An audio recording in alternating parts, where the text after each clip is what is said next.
বিসমিল্লাহির রহমানির রহিম।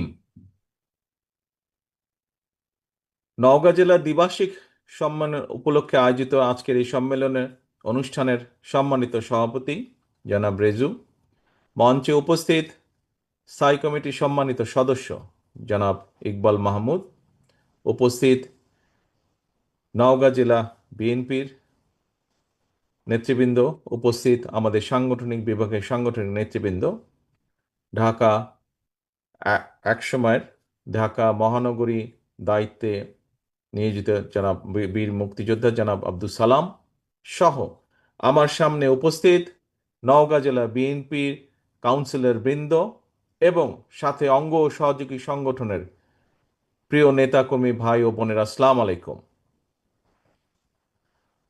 আশা করি আপনারা সবাই কম বেশি ভালো আছেন। ভালো আছেন তো? আলহামদুলিল্লাহ। প্রিয় ভাই বোনেরা, প্রিয় সহকর্মীবৃন্দ, আজকে এখানে এই যে আমরা সকলে একত্রিত হয়েছি, আমরা কেন একত্রিত হয়েছি? আমরা একত্রিত হয়েছি আজকে জেলা বিএনপি সংগ আমাদের সম্মেলন অনুষ্ঠিত হচ্ছে। এই সম্মেলনের লক্ষ্য বা উদ্দেশ্য কি? আমি জানি এর আগে অন্যান্য নেতৃবৃন্দ যারা বক্তব্য রেখেছেন আমার আগে, তারা সবাই কিছু কিছু বিষয় বলেছেন। আমিও আমার অবস্থান থেকে আপনাদের সামনে সংক্ষেপে তুলে ধরতে চাই সম্মেলনটি আমরা করছি কেন।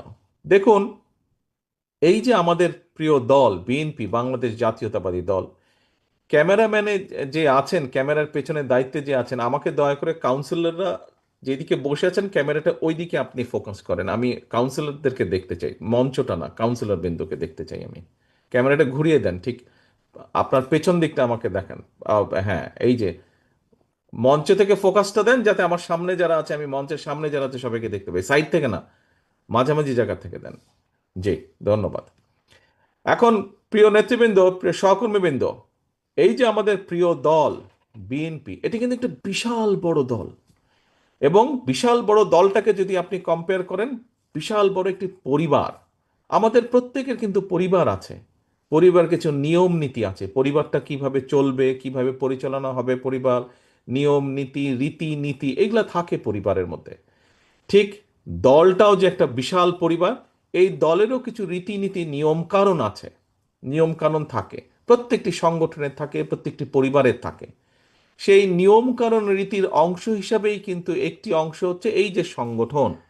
দ্বিবার্ষিক সম্মেলন হবে, 2-3 বছর পরে পরে সম্মেলন হবে, পরিবারের যে সদস্যরা থাকবেন, অর্থাৎ আপনারা যারা কাউন্সিলর, বিভিন্ন পর্যায়ের কাউন্সিলর, আপনারা বসে আলোচনা করে ভোট গ্রহণ পদ্ধতির মাধ্যমে হোক, একটি পদ্ধতির মাধ্যমে আপনারা আগামী সাংগঠনিক মেয়াদ পর্যন্ত এই জেলায় অথবা থানার সম্মেলন যদি হয় অথবা ইউনিয়ন সম্মেলন যদি হয়, 2 জন 3 জন 5 জন ব্যক্তিকে আপনারা দায়িত্ব দিবেন, এবং পরবর্তী সাংগঠনিক মেয়াদ পর্যন্ত এই মানুষগুলো দলকে পরিচালনা করবে, দলকে সংগঠিত করবে, দলের পক্ষে আরও বেশি সংখ্যক নেতাকর্মী সংগ্রহ করবে, এবং দলের যে নীতি বা আদর্শ আছে সেগুলো মানুষের কাছে পৌঁছে দিবে। অর্থাৎ আমরা একটি রাজনৈতিক দল, আমরা কাদের জন্য রাজনীতি করি ভাই?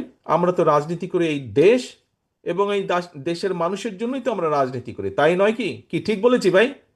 ঠিক বলেছি? এই দেশের মানুষ এবং এই দেশের জন্য আমরা রাজনীতি করি, অর্থাৎ এই দেশের মানুষের জীবনযাত্রা একটু যাতে অন্তত ভালো হতে পারে, সেই সেই বিষয়ে কি কি পরিকল্পনা আমাদের আছে, এই দেশের স্বাধীনতা, এই দেশের সার্বভৌমত্ব, এই দেশের সম্পদ, এই সবগুলোকে ঠিকভাবে রেখে কিভাবে মানুষের পক্ষে এইগুলোকে ব্যবহার করা যায়, মানুষের জন্য ব্যবহার করা যায়, এই সকল বিষয় আমাদের যে পরিকল্পনা, এগুলো মানুষের কাছে পৌঁছে দেওয়ার দায়িত্ব হচ্ছে নেতৃবৃন্দের, দায়িত্ব হচ্ছে কর্মীদের। তো এখন প্রিয় ভাই বোনেরা, আজ আমরা সম্মেলন অনুষ্ঠান করব। একটু পরে আমার বক্তব্য শেষ, যতটুকু আমার ধারণা আছে আমার বক্তব্যের পরে আপনাদের ভোটাভুটি বা কাউন্সিল শুরু হবে, এবং তার মাধ্যমে আপনারা নির্বাচিত করবেন। প্রিয় সহকর্মীরা, আসুন আমাদেরকে সেই মানুষগুলোকে আজকে ভেবে চিনতে সিদ্ধান্ত নিয়ে আমাদেরকে সেই মানুষগুলোকে দায়িত্ব দিব, যারা আগামী দিন দলকে সঠিকভাবে পরিচালনা করবে। আজকে আজকে আপনারা এখানে যারা উপস্থিত আছেন, আপনাদের নিশ্চয়ই সবার একটি অভিজ্ঞতা আছে, কথাটি আমি প্রায় সব জায়গায় বলি। দেখুন, কথা তো অল্প, কথা কিন্তু খুব বেশি নেই। নতুন প্রতিদিন যে নতুন কথা বলা যায় তাও না, কিন্তু যেটা সঠিক কথা, যেটি স্বাভাবিক কথা, যেটি বাস্তব কথা, সেটি কিন্তু অল্পই হবে। কথাটি কি? কথাটি হচ্ছে এই যে আপনাদের একটি অভিজ্ঞতা, আমার সাথে দলের বহু নেতাকর্মী এই কথাটি শেয়ার করেছেন, সেই জন্যই আমি কথাটি জানি। আমারও যখন দেশে ছিলাম আমি, সেই সময় আমিও যখন সাধারণ মানুষের কাছে গিয়েছি, কথা বলেছি, তারাও আমাকে একই কথা বলেছে। আমারও কম বেশি সেই অভিজ্ঞতাটা আছে, হয়তো আপনাদের বেশি আছে, আমার একটু কম আছে বিভিন্ন পারিপার্শ্বিকতার কারণে, কিন্তু একটু হলেও আছে আমার সেই অভিজ্ঞতা। কি সেটি? আমার পরিচয় কি? আমি একজন বিএনপি করি, হ্যাঁ। আমার পারিবারিক পরিচয় শহীদ জিয়া আমার পিতা, দেশনেত্রী খালেদা জিয়া আমার মা। কিন্তু আমার একটি পরিচয়, আমি বিএনপির একজন কর্মী। আপনার যেরকম বিএনপির কর্মী হিসেবে পরিচয়, আমি যখন রাস্তায় যাই, পথে হাঁটি, তখন কিন্তু আমাকে মানুষ বিএনপি হিসেবেই চেনে। কিন্তু আপনারা এই ঘরে যারা বসে আছেন, আপনারাও যখন আপনাদের এলাকা দিয়ে হাঁটেন, আপনাদের এলাকার মানুষের সাথে কথা বলেন, ধরেন কারো নাম রফিক, তো ওই এলাকায় হয়তো আরো 3টা রফিক আছে, কিন্তু আপনি এলাকা দিয়ে হেঁটে যাচ্ছেন, মানুষ কিন্তু বলে ওই যে বিএনপির রফিক হেঁটে যাচ্ছে, হয় না ভাই এরকম? আপনাকে কি বলে? বিএনপির রফিক হেঁটে যাচ্ছে। তো ব্যাপারটা হচ্ছে এরকম, আপনাকে চেনেই বিএনপি দিয়ে।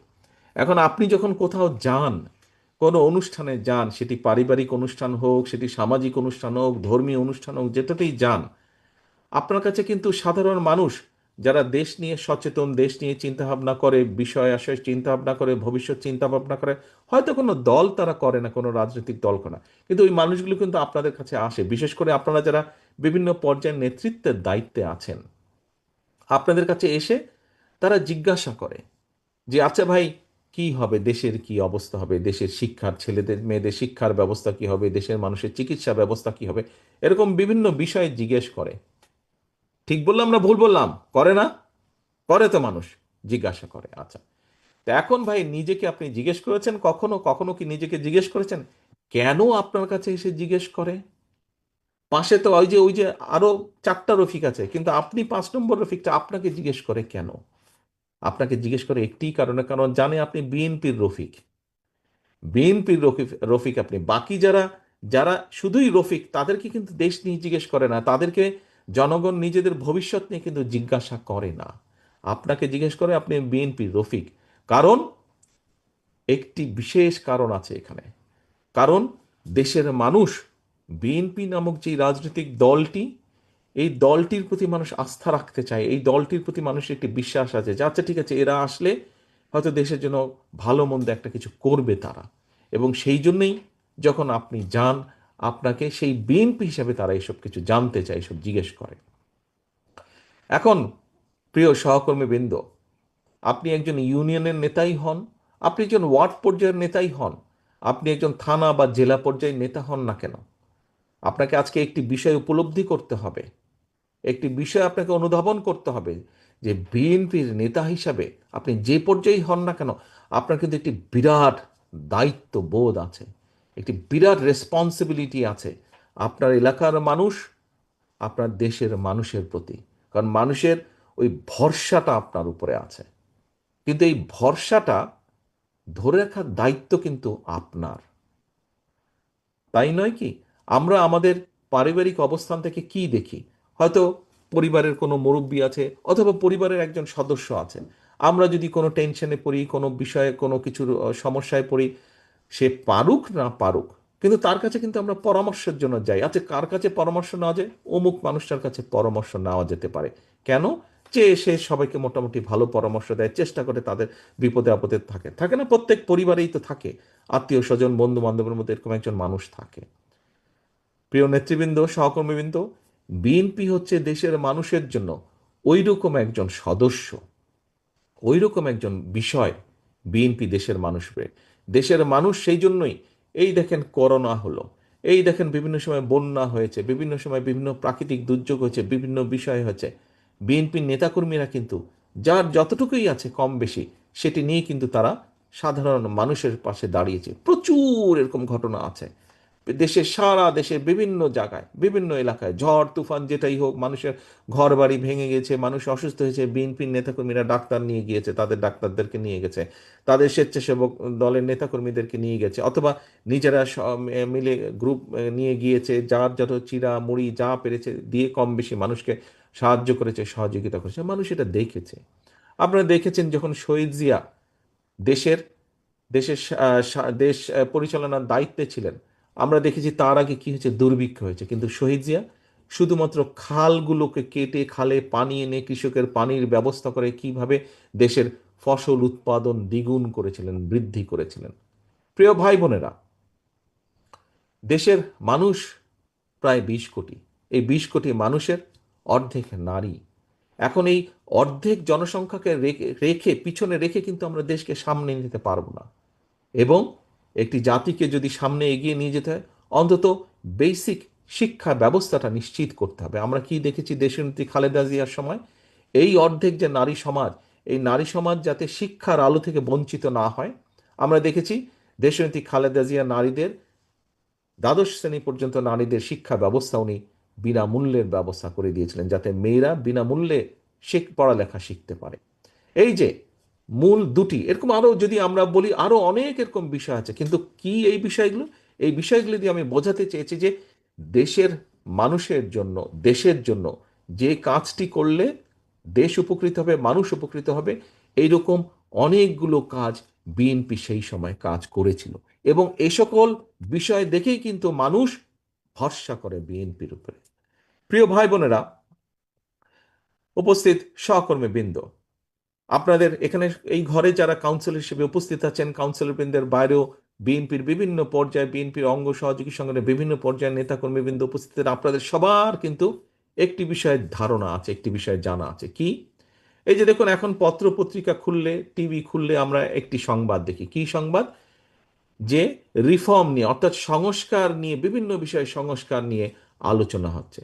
এই যে অন্তর্বর্তীকালীন সরকার একটি সংস্কার কমিশন করে দিয়েছে।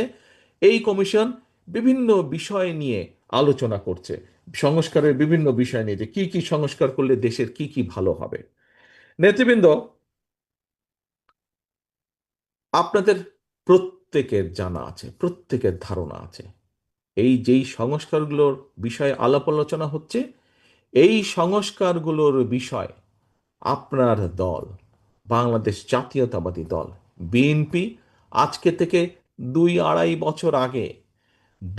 বছর আগে যখন স্বৈরাচার এই দেশের মানুষের টুটি চেপে ধরেছিল, যখন স্বৈরাচার এই দেশের মানুষের ভোটের অধিকারকে কেড়ে নিয়েছিল, যখন যে স্বৈরাচারকে বাংলাদেশের মানুষ বিতাড়িত করে দিয়েছে বাংলাদেশ থেকে, সেই স্বৈরাচার যখন বাংলাদেশের মানুষের অর্থ সম্পদ লুটপাট করে পাচার করে দিচ্ছিল, সেই সময় আমাদের দল বিএনপি বাংলাদেশের মানুষের সামনে এই 31 দফা উপস্থাপন করেছিল, রাষ্ট্র মেরামতের 31 দফা। মনে আছে আপনাদের? মনে আছে আপনাদের? আচ্ছা, মনে অবশ্যই আছে আপনাদের, আমি জানি। এই 31 দফার মধ্যে নিশ্চয়ই আপনারা কম বেশি সকলে দেখেছেন, এই 31 দফার মধ্যে বিএনপি কি কি সংস্কার করতে চায় রাষ্ট্রকে মেরামত করার জন্য, রাষ্ট্রকে জনগণের মতন করে গড়ে তোলার জন্য কি কি মেরামত করতে চায় রাষ্ট্র কাঠামো, সেই বিষয়গুলো সব আছে এই 31 দফার মধ্যে। আজকে যদি আপনি আপনার দলের এই 31 দফা এবং অন্তর্বর্তীকালীন সরকারের যে সংস্কার কমিশন আছে তাদের বক্তব্য যদি থাকেন, দেখবেন যে প্রায় সবগুলো বিষয়, 2-4টা হয়তো এদিক ওদিক থাকতে পারে, কিন্তু সবগুলো বিষয় মিলে যাচ্ছে। প্রিয় সহকর্মীবৃন্দ, যেই বিষয়গুলো এই দেশকে মেরামত করার জন্য, যে বিষয়গুলো আজকে বহু মানুষ, আমরা কাউকে ছোট করতে চাই না, আমরা কাউকে হেও করে কথা বলতে চাই না, আমরা চাই সবাইকে নিয়ে কাজ করতে, আমরা সকলকে ঐক্যবদ্ধভাবে কাজ করতে, আমরা সকলের মতামতকে সম্মান জানাতে চাই। কিন্তু গত 6 মাস 1 বছর ধরে যারা সংস্কারের কথা বলছেন, তাদের বহু আগে আপনি সংস্কারের কথা বলেছেন। যারা আজ সংস্কার সংস্কার, এই সংস্কার হতে হবে, ওই সংস্কার হতে হবে, এইভাবে যারা বক্তব্য রাখছেন, তাদের বহু আগে আপনারা, এই যে ঘরে যারা আপনারা বসে আছেন, আপনারা যারা শহীদ জিয়ার সৈনিক, আপনারা যারা দেশনেত্রী খালেদা জিয়ার সৈনিক, এই আপনারা আজকে থেকে 2.5 বছর আগে সংস্কারের কথা বলেছিলেন। প্রিয় ভাই বোনেরা, আজকে আমরা দেখেছি অনেকেই বলছে এই সংস্কার না হলে আমরা নির্বাচন করব না, ওই সংস্কার না হলে আমরা নির্বাচন, বলতেই পারে, প্রত্যেকের কথা বলার অবশ্যই অধিকার আছে। কিন্তু চিন্তা করে দেখুন, বিএনপি এবং বিএনপির সাথে যেই রাজনৈতিক দলগুলো, আমরা অনেকগুলো রাজনৈতিক দল, তাদেরকে সাথে নিয়ে আমরা এই 31 দফা দিয়েছিলাম। আমরা কোন সময় দিয়েছিলাম বলেছি আপনাদের সামনে, আমি আপনাদেরও পরিষ্কার মনে আছে। কেন আমরা সেই সময় দিয়েছিলাম এই 31 দফা বলেন বা এই সংস্কার কর্মসূচি কেন দিয়েছিলাম? কারণ বিএনপির দেশ পরিচালনা করার অভিজ্ঞতা আছে। বিএনপির অভিজ্ঞতা আছে বিএনপির অভিজ্ঞতা আছে এই দেশের খাদ্য উৎপাদন কিভাবে দ্বিগুণ করতে হয়। বিএনপির অভিজ্ঞতা আছে কিভাবে এই দেশের নারী সমাজকে শিক্ষার আলোয় আলোকিত করে দিতে হয়। বিএনপির অভিজ্ঞতা আছে কিভাবে এই দেশের লক্ষ কোটি শ্রমিককে বিদেশে কর্মসংস্থানের ব্যবস্থা করে দিতে হয়। বিএনপির অভিজ্ঞতা আছে কিভাবে এই দেশে শিল্প কলকারখানা তৈরি করতে হয় বা তৈরি করা যেতে পারে এবং তার মাধ্যমে কর্মসংস্থানের ব্যবস্থা করা যেতে পারে। প্রিয় ভাই বোনেরা, আমরা এই দেশের মানুষের কল্যাণ চিন্তা করি বলেই আমরা এই দেশের কল্যাণ চিন্তা করি বলেই বিএনপির মতন একটি রাজনৈতিক দল আজ না, আজ থেকে 2.5 বছর আগে এই সংস্কার অর্থাৎ রাষ্ট্রকে কিভাবে, কারণ আমরা দেখছিলাম কিভাবে এই দেশের স্বৈরাচার, যেই স্বৈরাচারকে বাংলাদেশের মানুষ, আবাল বনিতা বৃদ্ধ, নারী পুরুষ, রিক্সা চালক, সিএনজি চালক, একজন ডাক্তার, একজন শিক্ষক, একজন লয়ার সহ বিভিন্ন শ্রেণী পেশার মানুষ, মহিলা শিশু সহ সকলের রাজপথে নেমে এসে যেই স্বৈরাচারকে আমরা বিতাড়িত করেছি এই বাংলাদেশ থেকে, সেই স্বৈরাচারের সময় আমরা দেখেছি কিভাবে আমাদের রাষ্ট্র কাঠামোর প্রত্যেকটি সেক্টরকে ধ্বংস করে দেওয়া হয়েছে। এবং বিএনপির অভিজ্ঞতা আছে কিভাবে দেশ গড়তে হয়। সেজন্যই বিএনপি বুঝতে পেরেছে যে এই যে স্বৈরাচার পালিয়ে গেছে, সে কিভাবে প্রত্যেকটি সেক্টরকে, শিক্ষাক্ষেত্র বলুন, স্বাস্থ্যক্ষেত্র বলুন, অর্থনৈতিক বলুন, বিচার ব্যবস্থা বলুন, আইন শৃঙ্খলা বাহিনীর কথা বলুন, প্রত্যেকটি সেক্টরকে কিভাবে তারা নিজেদের স্বার্থ বজায় রাখার জন্য ধ্বংস করে দিয়েছিল। দেশের স্বার্থে চিন্তা করেনি, চিন্তা করেছিল তাদের শুধু নিজেদের রাজনৈতিক স্বার্থ, এবং সেভাবে চিন্তা করে প্রত্যেকটিকে দলীয়করণ করার মাধ্যমে, প্রত্যেকটিকে দুর্নীতিগ্রস্ত করার মাধ্যমে সেক্টর ধ্বংস করেছিল। এবং সেইটা দেখার পরেই বিএনপি এই 31 দফা ঘোষণা করেছে রাষ্ট্রকে মেরামত করতে হবে। কারণ প্রিয় সহকর্মীবৃন্দ, আমার ঘরই যদি না থাকে আমি কোথায় আশ্রয় নিব? কাজেই এই বাংলাদেশ যদি ঠিক না থাকে তাহলে এই কোটি কোটি মানুষ কোথায় যাবে? এই কোটি কোটি মানুষের প্রথম এবং শেষ আশ্রয়স্থল, এই কোটি কোটি মানুষের প্রথম এবং শেষ আবাসস্থল এই বাংলাদেশ, এই 55,126 বর্গ মাইলের যে দেশ বাংলাদেশ আমাদের, এটিই আমাদের প্রথম এবং শেষ আশ্রয়স্থল। সেজন্যই বিএনপি 31 দফার কথা বলেছে, 31 দফা দিয়েছে রাষ্ট্র মেরামত গঠনের জন্য। প্রিয় ভাই বোনেরা, আপনারা আন্দোলন করেছেন, সংগ্রাম করেছেন, বিএনপি সহ আরো কিছু আমরা রাজনৈতিক দল বিগত 1 বছরেরও বেশি সময় ধরে জনগণের রাজনৈতিক অধিকার দাবি আদায় করার জন্য, জনগণের ভোটের অধিকার দাবি আদায়ের জন্য, জনগণের কথা বলার দাবি আদায় করার জন্য, জনগণের অর্থনৈতিক স্বাধীনতা প্রতিষ্ঠিত করার জন্য গত 1 যুগেরও বেশি সময় ধরে বিএনপি রাজপথে ছিল, বিএনপি আন্দোলন করেছিল। এবং এই আন্দোলনের ফলে কি হয়েছে? আমরা আমাদের বহু সহকর্মীকে হারিয়েছি, আমাদের বহু সহকর্মী গুম খুনের শিকার হয়েছেন, বহু মানুষ অত্যাচারিত নির্যাতন হয়েছেন, আমাদের বহু সহকর্মী পঙ্গুত্ব বরণ পর্যন্ত করেছেন, বহু মানুষের, বহু সহকর্মী, বহু নেতাকর্মীরা আমাদের ঘর বাড়ি ব্যবসা বাণিজ্য ধ্বংস করে দেওয়া হয়েছে। তারপরেও কিন্তু বিএনপি থেমে থাকেনি, তারপরেও বিএনপির নেতাকর্মীরা কিন্তু থেমে থাকেনি। প্রিয় সহকর্মীবৃন্দ, শুধু আমরাই নই, আমাদের সাথে, আমাদের পাশে থেকে অন্য অন্য আরো অনেক রাজনৈতিক দল আমাদের সাথে ছিল।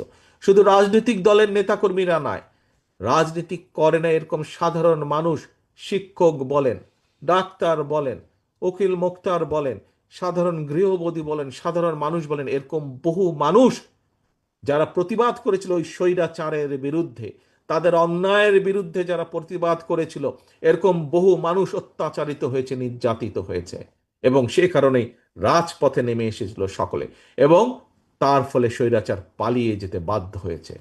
প্রিয় সহকর্মীবৃন্দ, আন্দোলন বলুন, সংগ্রাম বলুন, যুদ্ধই বলুন, যেভাবেই বলুন না কেন, সেটির একটি পর্ব শেষ হয়েছে। এখন দ্বিতীয় পর্ব শুরুর পালা। দ্বিতীয় পর্ব কি? যেই দাবি আমরা করে আসছিলাম গত এক যুগেরও বেশি সময় ধরে, কি ছিল সেই দাবি? সেই দাবি ছিল জনগণের রাজনৈতিক অধিকার প্রতিষ্ঠার দাবি, অর্থাৎ জনগণের দেশ এই বাংলাদেশ, কাজে এই দেশের মালিক এই দেশের 20 কোটি জনগণ। এই দেশের 20 কোটি জনগণের অধিকাংশ জনগণ যেভাবে মনে করবে দেশ সেভাবেই পরিচালিত হবে। জনগণের রাজনৈতিক প্রয়োগের প্রধান হাতিয়ার কি হচ্ছে, প্রধান উপায় কি হচ্ছে? ভোটের মাধ্যমে তার অধিকার প্রয়োগ করা, এবং ভোটের মাধ্যমে জনগণ জানান দিয়ে দেয়, ভোটের মাধ্যমে জনগণ সিদ্ধান্ত দিয়ে যায় যে জনগণের এই দেশ কারা পরিচালনা করবে একটি নির্দিষ্ট সময় পর্যন্ত। জনগণ সেই দায়িত্ব একজনকে দিয়ে দেয়, অর্থাৎ জনগণের অধিকার প্রতিষ্ঠার প্রথম, রাজনৈতিক অধিকার প্রতিষ্ঠার প্রথম পদক্ষেপ হচ্ছে ভোট, যার জন্য এই দেশের বহু মানুষ, রাজনৈতিক বিএনপি সহ বিভিন্ন রাজনৈতিক দলের বহু নেতাকর্মী গুম হয়েছে, বহু নেতাকর্মী হত্যার শিকার হয়েছে, বহু নেতাকর্মী, লক্ষ লক্ষ নেতাকর্মী জেল জুলুম কেস কাচারির মিথ্যে মামলার ক্ষতিগ্রস্ত হয়েছে। আমি নিশ্চিত আজকে এই সম্মেলন আমার সামনে যারা বসে আছেন, আপনাদের মধ্যে বহু নেতাকর্মী আছেন যারা এই মিথ্যা মামলার, গায়েবী মামলার শিকার হয়েছিলেন। যারা আছেন না আপনাদের মধ্যে, হাত তুলতে বললেই দেখা যাবে প্রায় প্রত্যেকটি মানুষ এখানে হাত তুলেছে মিথ্যা মামলার শিকার হয়ে। প্রিয় সহকর্মীবৃন্দ, আমাদের সামনে আমরা এখন কি দেখছি?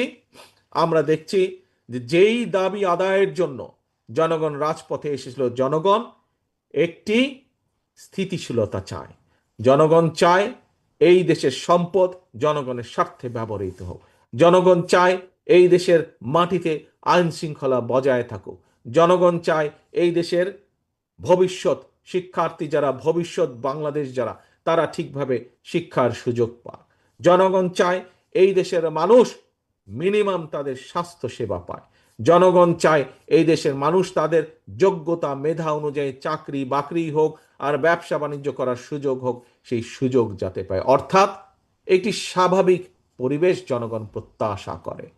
প্রিয় সহকর্মীবৃন্দ, পৃথিবীর সব দেশে গ্রহণযোগ্য, রাজনৈতিকভাবে সবচেয়ে গ্রহণযোগ্য প্রক্রিয়া হচ্ছে গণতন্ত্রের চর্চার মাধ্যমে, ভোট প্রয়োগের মাধ্যমে সরকার গঠন করা, এবং সরকার এই যে কথাগুলো বললাম জনগণের চাওয়া পাওয়া, এই চাওয়া পাওয়াগুলো বাস্তবায়ন করা, তাদের যে পরিকল্পনা থাকবে সেই পরিকল্পনা অনুযায়ী এই চাওয়া পাওয়াগুলোকে বাস্তবায়ন করা।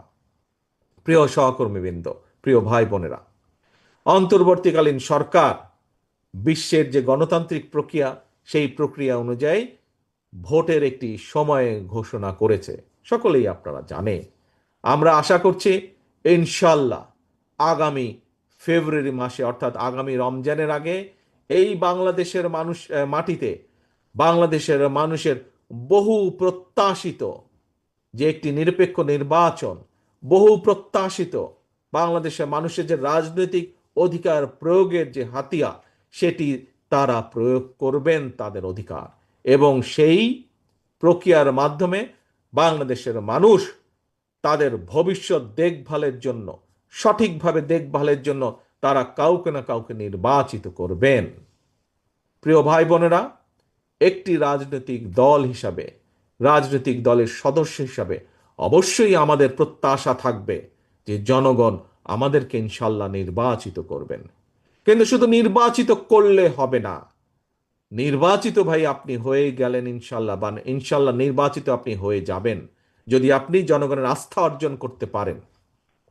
জনগণের আস্থা, জনগণের বিশ্বাস ধরে রাখার মাধ্যমে, জনগণের আস্থা, জনগণের বিশ্বাস অর্জন করার মাধ্যমে আপনি ইনশাল্লাহ হয়তো জিতে গেলেন, কিন্তু তার পরের বিষয়গুলো কিন্তু আরো গুরুত্বপূর্ণ, তার পরের বিষয়গুলো কিন্তু আরো কঠিন, তার পরের বিষয়গুলো কিন্তু আরো অনেক অনেক বেশি প্রয়োজনীয়। কি সেটি? দেশকে সঠিকভাবে পরিচালনা করা। একটু আগে আমার বক্তব্যে আমি বলেছি আমাদের সামনে অনেকগুলো চ্যালেঞ্জ আছে, অনেকগুলো চ্যালেঞ্জ আছে। কি সেই চ্যালেঞ্জ? একটা দুইটা করে দুই চারটাও যদি আপনাদের সামনে, সবাই আপনারা জানেন বিষয়গুলো, সবাই আপনারা এই ঘরে উপস্থিত প্রতিটা মানুষ আপনারা জানেন। আমাদের প্রচুর বেকার আছে সারা বাংলাদেশে, তরুণদের মধ্যে, যুবকদের মধ্যে প্রচুর বেকার আছে। এই শিক্ষিত বেকার হোক, অল্প শিক্ষিত বেকার হোক, এই বেকারদের কর্মসংস্থানের ব্যবস্থা করতে হবে। করতে হবে না আমাদেরকে? করতে হবে তো। আমাদের নদী নালা খাল বিলগুলো শুকিয়ে গেছে। শুকিয়ে যাওয়ার ফলে একদিকে যেরকম কৃষি কাজের জন্য কৃষকের পানির সমস্যা হয়, আবার আরেক দিকে দেখি আমরা অল্প বন্যায় বা অল্প বর্ষা মৌসুমে বৃষ্টি বাদলে অনেক এলাকা বাংলাদেশের ভেসে যায়। পানিগুলো যাবে কোথায়? এই খাল খনন করতে হবে আমাদেরকে, নদী খনন করতে হবে, কৃষিকের জন্যই হোক, পানির জন্যই হোক, অথবা বন্যাকে প্রতিরোধ করার জন্যই হোক। আমাদের শিক্ষার কি অবস্থা? আপনাদের প্রত্যেকেরই আত্মীয় স্বজন, সন্তান, নিজেদের সন্তানরা এই দেশে পড়ালেখা করছে। আপনারা কম বেশি প্রত্যেকেই এই ব্যাপারে আপনারা সঠিকভাবে আপনারা জানেন যে সেই শিক্ষা ব্যবস্থা বদলাতে হবে। প্রিয় ভাই বোনেরা, একটি বিষয় সবসময় আমি বলি যে আজকের যারা শিশু তারা হচ্ছে, এই কথা শহীদ জিয়াও বলতেন, আজকের শিশুরাই আগামী দিনের ভবিষ্যৎ। আমরা যদি এই শিশুদেরকে আজকে সঠিকভাবে গড়ে তুলতে পারি, একজন গার্জিয়ান হিসেবে, এখানে প্রত্যেকেই গার্জিয়ান, প্রত্যেকেরই সন্তান সন্ততি আছে, একজন শিশুকে যদি আজ সঠিকভাবে গড়ে তোলা যায়, কাল সে দেশকে সঠিকভাবে গড়ে তুলতে পারবে। কাজে আমাদের এই শিক্ষা ব্যবস্থাকে ঠিক করতে হবে। শিক্ষা ব্যবস্থার কি অবস্থা আপনারা জানেন। প্রিয় ভাই বোনেরা, বাংলাদেশের মানুষের স্বাস্থ্যের ব্যবস্থার পরিবর্তন করতে হবে। বাংলাদেশের মানুষের, ঢাকা শহরে যারা শহরে থাকে হয়তো মানুষ কম বেশি চিকিৎসা পায়, কিন্তু গ্রামে গঞ্জে যেই মানুষগুলা থাকে তাদের এই স্বাস্থ্য সুবিধা থেকে বিভিন্নভাবে তারা বঞ্চিত। এটিকে কিছুটা হলেও আমাদেরকে উন্নত করতে হবে। এরকম আরো অনেকগুলো ব্যবস্থা আছে, শিক্ষা বলেন, স্বাস্থ্য বলেন, কৃষি বলেন। এই চ্যালেঞ্জগুলো আমাদের গ্রহণ করতে হবে। এই বিষয়গুলোর প্রতি আমাদেরকে নজর দিতে হবে, কারণ এইগুলি হচ্ছে মানুষের চাওয়া, এগুলি হচ্ছে মানুষের পাওয়া। এখন ভাই বোনেরা, সহকর্মীবৃন্দ, কেন আমি এই কথাগুলো আপনাদের সামনে তুলে ধরছি এটা আপনারাও বুঝতে পারছেন। কারণ ওই যে প্রথমে বলেছি, বাংলা আপনি যখন যান আপনাকে সে জিজ্ঞেস করে ভাই কি হবে, দেশের কি হবে, অর্থাৎ জনগণ আপনাদের কাছে জানতে চায়, বিভিন্ন পর্যায় থেকে জনগণ জানতে চায়। কারণ জনগণ মনে করে বিএনপি তাদের জন্য কিছু একটা ভালো মন্দ করতে পারবে। আপনি রাজনৈতিক নেত্রী মানুষের কথাই বলেন অথবা নিরপেক্ষ মানুষের কথাই বলেন, প্রত্যেকের একটি আস্থা, কম বেশি আস্থা বিশ্বাস বিএনপির আছে। তারা চায়, তারা প্রত্যাশা করে বিএনপি এই দেশের মানুষের জন্য গঠনমূলক কাজ করবে। কিন্তু এখানে বিরাট একটি কিন্তু আছে প্রিয় ভাই বোনেরা। এই যে বিএনপির যেই প্রত্যাশা, বিএনপির যে পরিকল্পনা, দেশকে সামনে এগিয়ে নিয়ে যাওয়ার, মানুষের জীবনযাত্রা কিছুটা ভালো করার, এই পরিকল্পনা যাতে বাস্তবায়িত না হতে পারে তার জন্য কিন্তু ষড়যন্ত্র চলছে, ধীরে ধীরে তার জন্য ষড়যন্ত্র চলছে। তাই এই পরিকল্পনাকে ভণ্ডুল করে দেওয়ার জন্য, একই সাথে দেশ যাতে গণতান্ত্রিক অবস্থায় ফিরে আসতে না পারে, মানুষের ভোটের অধিকার যাতে বাস্তবায়িত হতে না পারে, সেইটাকেও ভণ্ডুল করে দেওয়ার জন্য কিন্তু বিভিন্ন জায়গায় ষড়যন্ত্র চলছে, ষড়যন্ত্র শুরু হয়েছে। প্রিয় ভাই বোনেরা, সম্মানিত কাউন্সিলর বৃন্দ, আজকে হয়তো এইখানকার অনেকেই সেদিন উপস্থিত ছিলেন আমার সামনে। আপনাদের নিশ্চয়ই মনে আছে, এই স্বৈরাচার পালিয়ে যাওয়ার কয়েকদিন পরে, মাস খানেকের মধ্যে আমি আপনাদের সাথে বসেছিলাম, বিভিন্ন জেলার নেতা কর্মীদের সাথে বসেছিলাম, এবং সেখানে আমি সেদিন বলেছিলাম যে আমাদের মধ্যে অনেকেই ভাবছেন আরে ভাই একটি প্রতিপক্ষ তো মাঠে নেই, কাজেই আগামী নির্বাচন কি আর অত কঠিন হবে? আমি তখন বলেছিলাম যে আগামী নির্বাচন বাংলাদেশের ইতিহাসে যত নির্বাচন হয়েছে তার মধ্যে সবচাইতে কঠিন হবে। মনে আছে আপনাদের? আপনাদেরকে বলেছিলাম আমি সেদিন অনেকেই আমার সামনে উপস্থিত ছিলেন আপনারা, প্রিয় ভাই বোনেরা। 1 বছর আগে আমি কথা বলেছিলাম যে অদৃশ্য শক্তি কাজ করছে, বিভিন্ন রকম ষড়যন্ত্র হচ্ছে, এত সহজ হবে না যতই সহজ মনে করছেন। যত সহজ মনে করছেন, পুরা বিষয়টি সম্পূর্ণভাবে তার উল্টা, একদম বিপরীত, ততই কঠিন হবে। আজকে কি অনুধাবন করতে পারছেন আপনারা? বুঝতে পারছেন আমার কথার অর্থ কি ভাই বোনেরা? বুঝতে পারছেন যে সামনে কঠিন হবে? হ্যাঁ, কিন্তু এই কঠিন পথ, এই যে কঠিন হবে, এর মধ্যে আপনারা পত্রপত্রিকা বিভিন্ন বিষয় থেকে আপনারা এখন অনেকেই বুঝতে পারছেন যে আসলেই তো তারেক রহমান যা বলেছিল, মনে হয় কথাটা বোধহয় খুব বেশি ভুল বলেনি। কিন্তু এই কঠিন পথ, সেই ষড়যন্ত্র ভণ্ডুল করা হোক এবং আমাদের যে পরিকল্পনা 31 দফা, সেই অনুযায়ী দেশকে এগিয়ে নেওয়া যাওয়াই হোক না কেন, প্রত্যেকটি কাজ ইনশাল্লাহ আল্লাহর রহমতে আমরা সফল করতে পারবো, যদি যদি বিএনপি নামক যে পরিবারটি আছে, এই পরিবারের সকল নেতাকর্মী দুইটা কাজ করে। কি বলবো? কি দুইটা কাজ শুনতে চান? কি শুনতে চান? দুইটা কাজ কি? আচ্ছা, ঠিক আছে, যেহেতু শুনতে যাচ্ছেন বলি। কাজগুলো আপনারাও জানেন, কিন্তু আপনাদের সহকর্মী হিসাবে, আপনাদের নেতা হিসাবে আপনাদের সামনে এইটি আমি তুলে ধরছি আবার। 1 নম্বর কাজ হচ্ছে, একটি ওই যে প্রথমেই বক্তব্যের বলেছি, রাজনৈতিক দলের লক্ষ্য আদর্শ কি, পুঁজি কি? রাজনৈতিক দলের পুঁজি হচ্ছে জনগণ, লক্ষ্য আদর্শ হচ্ছে জনগণের আস্থা এবং বিশ্বাস, ভালোবাসা।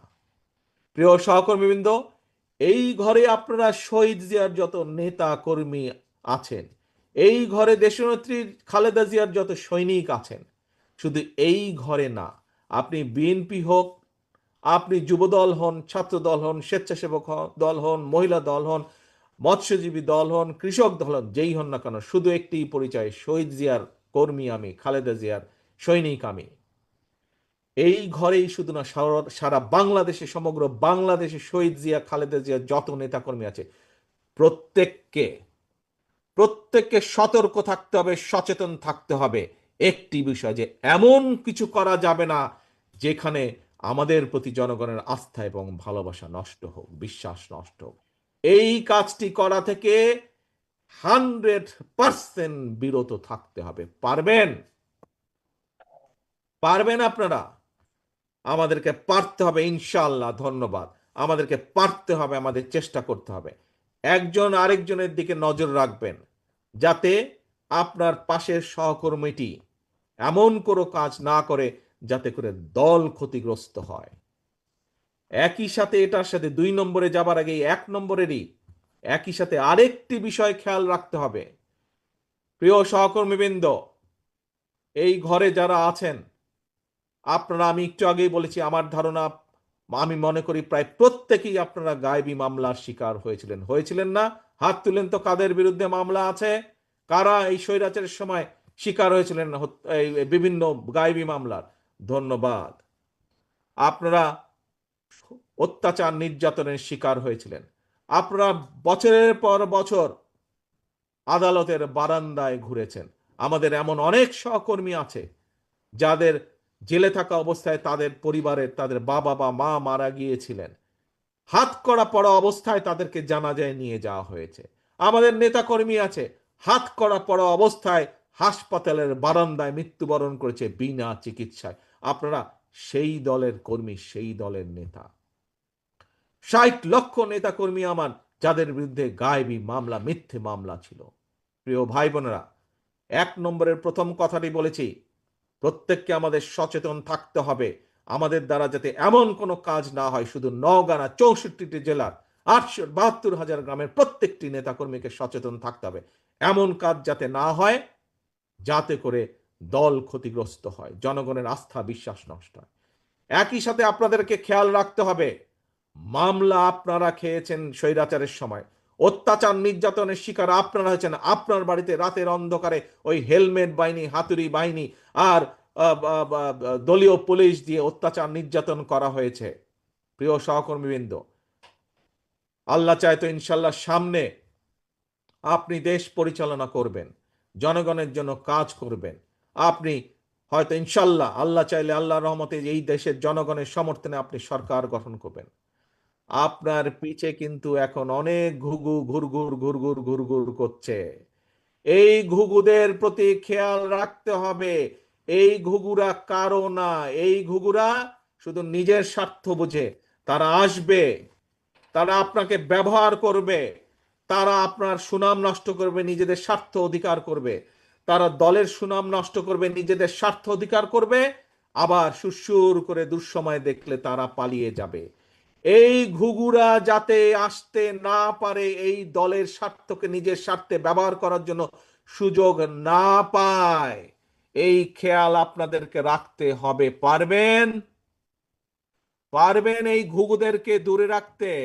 এই ঘুঘুরা শুধু নিজেদের, এরা কারো না। এই ঘুঘুদের প্রতি সতর্ক দৃষ্টি রাখতে হবে। আসুন সহকর্মীবৃন্দ, এবার দ্বিতীয় পয়েন্টটা বলি।